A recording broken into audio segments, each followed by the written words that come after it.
Continuing our discussion regarding the phase of development known as early childhood, we'll take a look at some of the cognitive development that occurs in that phase. So first off, we'll take a look at Piaget's term pre-operational intelligence. So basically pre-operation, that just means before they reach a certain type of operational intelligence. Now, for those of you who don't quite get what that means, just bear with me. We'll take a look at it a little more in depth and hopefully we'll clear that up for you. So basically, pre-operational intelligence, that refers to the phase of cognitive development between the ages of about 2 and 6, and that includes, things like language, imagination, so the child is developing their language and imaginative skills and everything. But, what's important to understand about that is things like logical, operational thinking. That's not yet possible at this stage. So that's why they call it pre-operational intelligence. It comes before logic and operational type thinking. Now, in this phase of development, children will develop, what's called animism.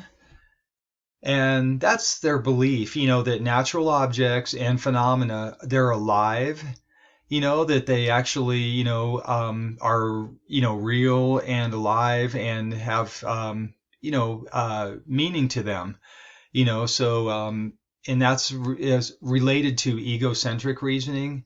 And so just keep in mind. So, I put this image here, of, some basic, I guess you could say, animated or cartoon type characters. And usually, at that phase of development, children may tend to think that these are actually real living type entities. So just keep that in mind. Now, Piaget, he also talked about, in this phase of development, what's called symbolic thought, and, so that's considered a major part of pre-operational intelligence.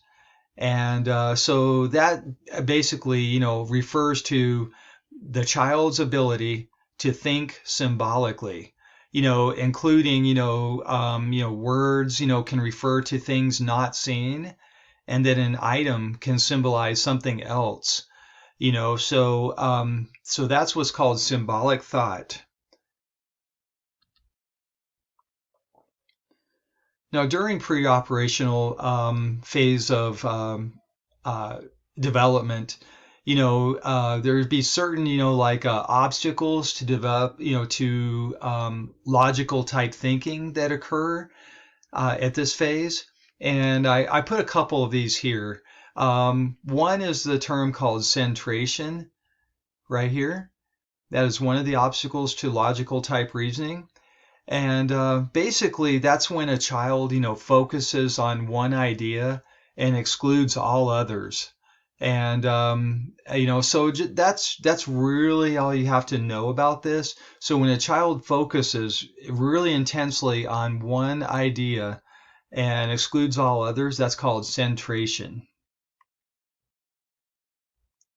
So why that's important, how that obstructs logical thinking is, because logic really, in order to really function well and facilitate logical thinking, one needs to be aware of the big picture of things.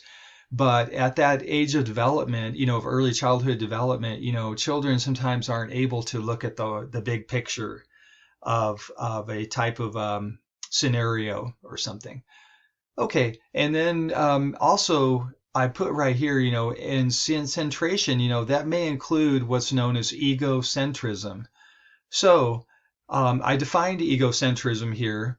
And that was Piaget's term for children's tendency to think about the world entirely from their own personal perspective. So basically, children, at that age, everything refers to, generally speaking, it always, they're always viewing things that are going on in the world from their own personal perspective. So just keep that in mind. That's just a broad generalization. Okay. Now, another thing too here, we're continuing on with pre-operational thought, is the term referred to as static reasoning. And that's where a child thinks that nothing changes, that it's going to be that way forever. And they can't even conceive of the fact that things are in a constant state of change. So whatever is now has always been and always will be. And so that's known as static reasoning. And then irreversibility, right here, the second term right here, basically, that's when a child thinks that nothing can be undone. Once it occurs, it can't be changed or undone.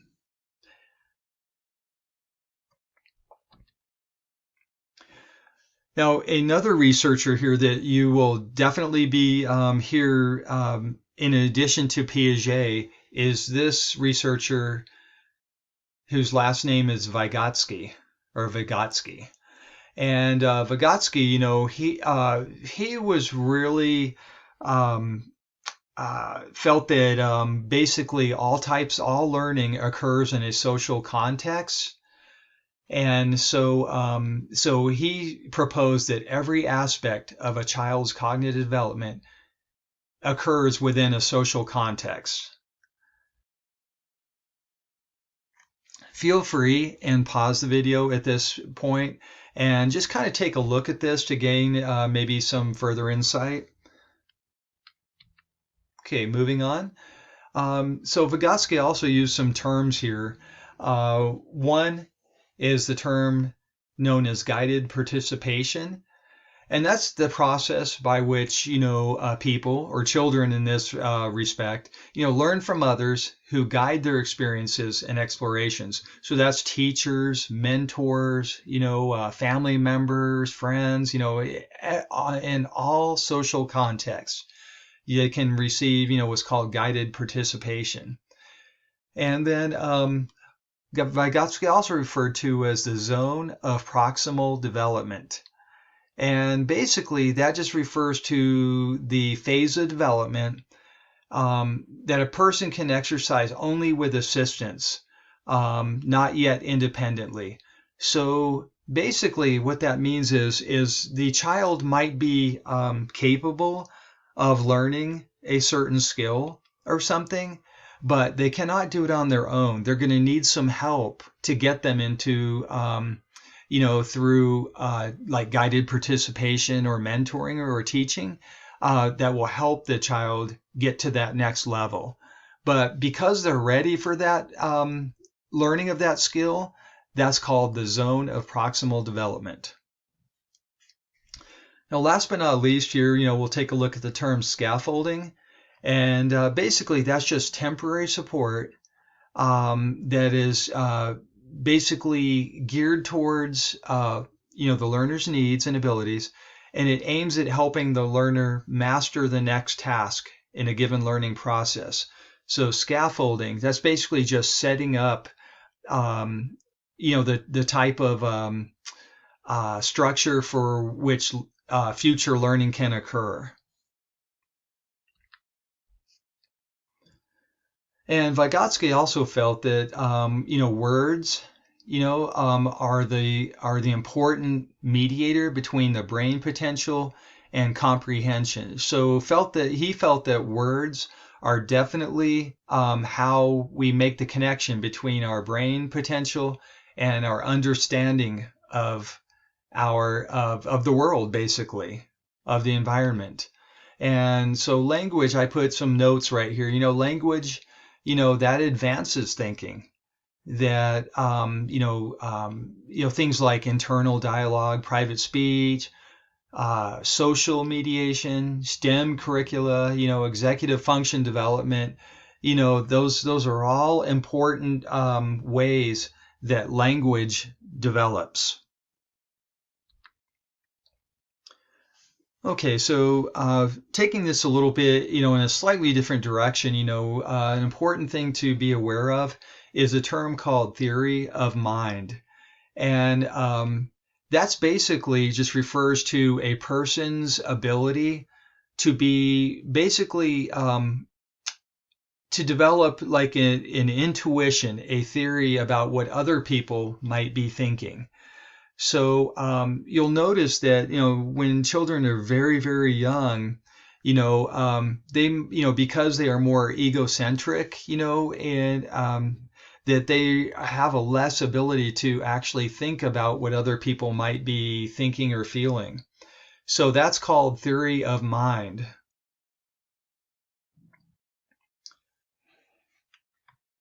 So feel free to pause this at this phase of the video and just kind of take a look for further insight. We're going to carry on. Okay, so in the previous slide, we did refer to theory of mind, but what strengthens the theory of mind in young children at this phase? So, so definitely things like, context, experience, culture, all those are very important factors in the development of theory of mind in young children. Now, keep in mind, that we can't force that process. That actually, um, you know, biophysical changes need to occur. Growth needs to occur in the brain. Maturity of the prefrontal cortex. That actually advances. Helps to advance executive type processing.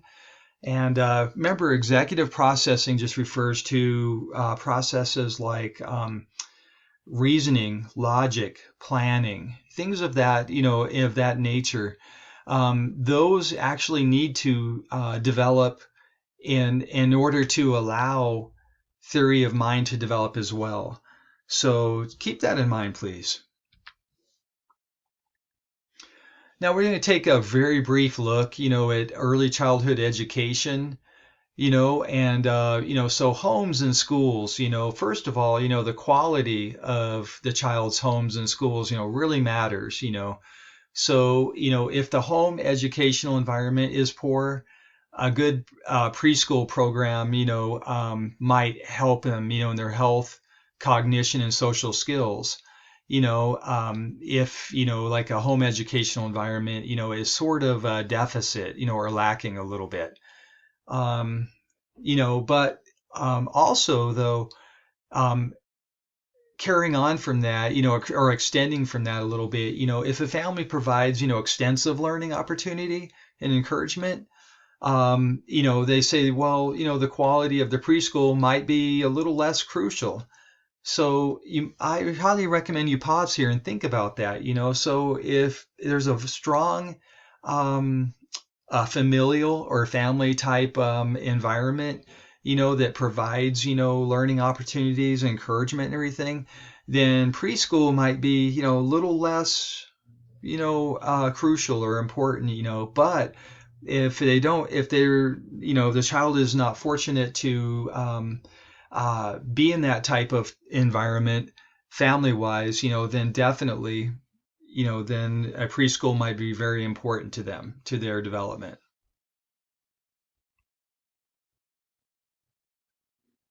And last but not least on this slide, just, this is very, very brief, but definitely the quality of the teacher and child interaction, that is highly correlated with learning in the child.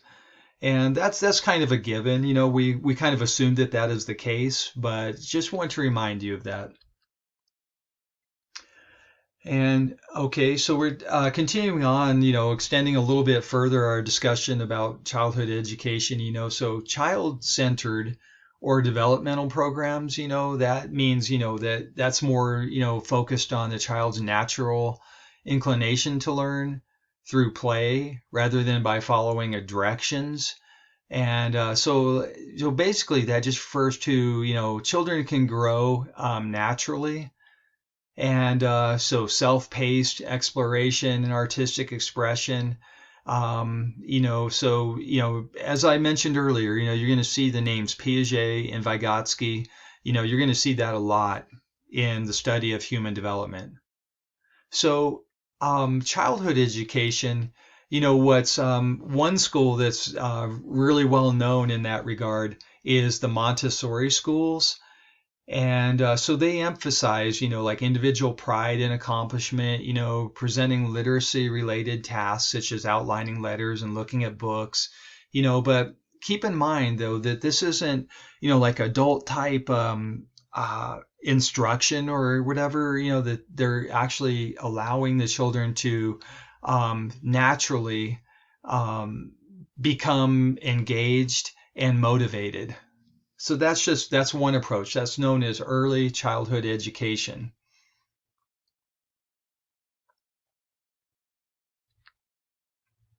Now, on the other hand, in we'll take a quick look at teacher-directed programs. So that's more what we call we know as traditional type schooling and everything. And so that's stressing academic subjects taught by a teacher to the class, help the children learn letters, numbers, shapes, colors, et cetera, et cetera. And, and also, um, makes a clear distinction between work and play. So just kind of think about that, pause here and think about that, so teacher directed programs, it makes a clear distinction between work and play. So, it's time to be serious here, students, and we need to sit down and do our schoolwork. And then you can play later on during recess. Well, maybe a more child directed type uh, education might be the opposite of that. That's more, there is no distinction between work and play, that those are important, known as both important type factors in childhood development. So just consider those. And those are both, very common and very popular in our childhood education. So that definitely concludes our discussion here. So keep up your good work, and we will see you in the next video.